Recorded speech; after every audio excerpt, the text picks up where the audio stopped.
So one of the hazards of boating life is mooring at a jetty, and if you don't watch the weather properly, then a wind popping up, and one popped up yesterday from the east, and I didn't realise until I got back to the boat, and it's very hard to get the boat off a jetty when it's really getting pushed onto the jetty with a strong wind, and the app above just shows you how strong the wind is, and it's going to blow for 2 days. So I was stuck here, so I ended up whacking a couple of extra lines on the boat to hold the boat out. A diagrammatic representation of a boat on a Windward Jetty. So this is a cross section. This is the jetty.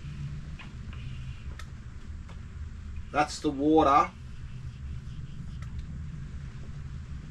That's the jetty bollard. This is the boat.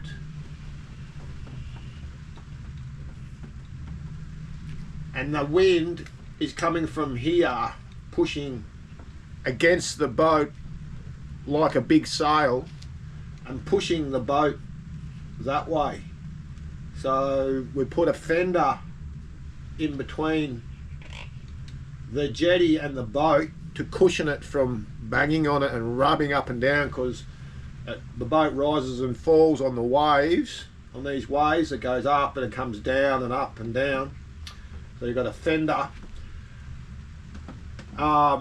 When this wind's too strong, it's very hard to get the boat off it, because you don't have to have enough power. You have to use the boat against the jetty. It gets a bit messy, the boat's moving up and down. So in past experiences, I've done a bit of damage doing that. So I generally don't try and get off the jetty if the wind's too strong. So the fender system I've got is, you've got the fender post like that, and then I've got a hardwood fender board which is like that, and it can rub up and down, and then against the fender board I've got a fender which goes to the boat, and so does that, it runs to the boat, and then you got the boat hole in between. On that video I've got another little biscuit in here, which adds, there's a bit of extra absorbent force, and also stops the boat getting marked by those dirty fenders. They get this gummy sort of mass on them. Yeah, so that's about it, other than one more explanation about the layout of the meat-tongue jetty. So it's a finger jetty, so there's this is a plan view, so it goes up like that, and we're parked here. We're getting pushed that way onto the jetty by the wind. So we've got fenders in there, doubled up the fenders, as many as we had, and then ran 2 ropes across like that, so that the boat pressure is reduced by taking a pressure on the ropes rather than all against the jetty. And so I was very glad to put them out early, when the boat was still fairly manageable. But to actually tension these ropes while there's pressure on them is very difficult. You have to leave them attached, and I've actually thought of a couple of ways you could do that, using a Chinese burn sort of technique, or you could probably use a pulley and a rope as well, but it's not that easy. Alright, that's about it. See you later. Watch the rest of the video, and all the best.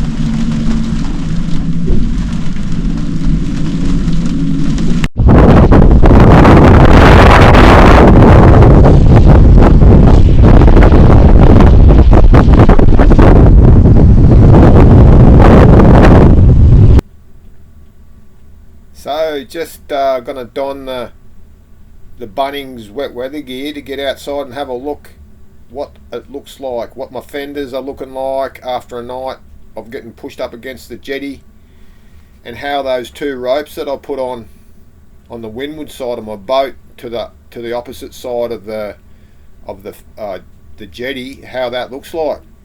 So the view out of the window was just relatively calm view of the water inside a finger jetty.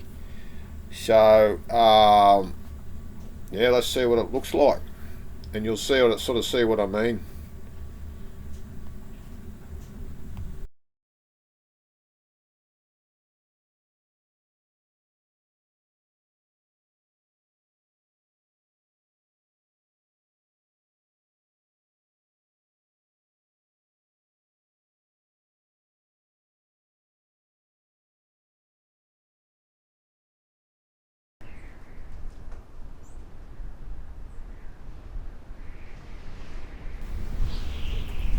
Right, outside the boat now to get to have a look at the fenders.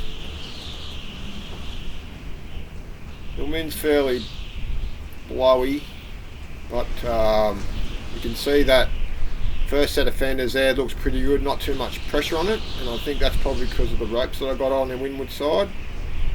The forward set of fenders coming up here, yep, they've fallen down. You can see the big ones sitting up, and the blue biscuit's been jammed in there as well, unmovable, like there's a fair bit of pressure there. So I have to readjust them, get that generator back inside. Now on this side, you can see the diagonal ropes that run across to the finger jetty over there. That's what's holding a fair bit of the pressure off the jetty. I put them in last night and I'm really glad I did.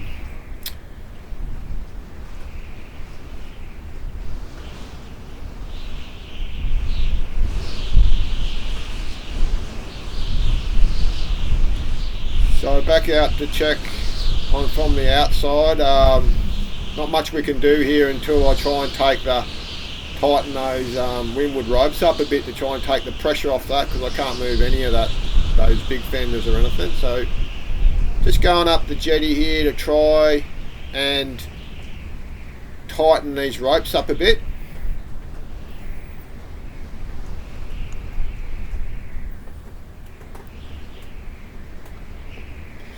But you know, they're really tight. There's like a fair bit of tension on them. They do move up and down a bit as the boat moves side to side. I couldn't really get a lot out of them, so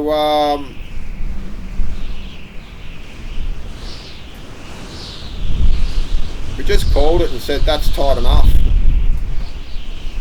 And I think they've been doing the job pretty well.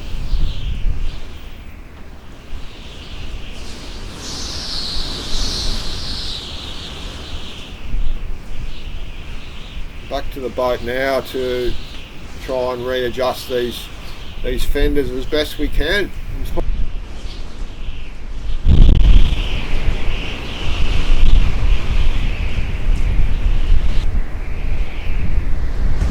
Those extra ropes to hold a bit of pressure off the boat pushing against the jetty. It's pretty hard to tell whether there's pressure there, but I can't. That big boy is just unmovable. It's like jammed in there, and that's jamming that blue biscuit as well.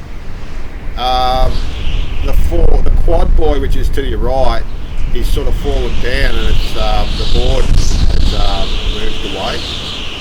So the idea here is just to get as many buoys behind that fender board and the hull of my boat. Yeah. So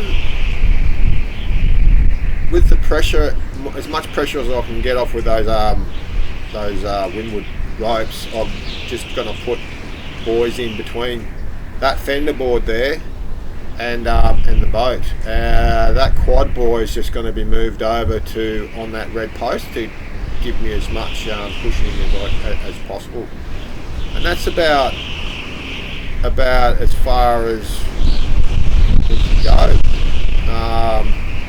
It's all worked out reasonably well, but and I'm going to be sitting here for a couple of days, so we'll see what happens.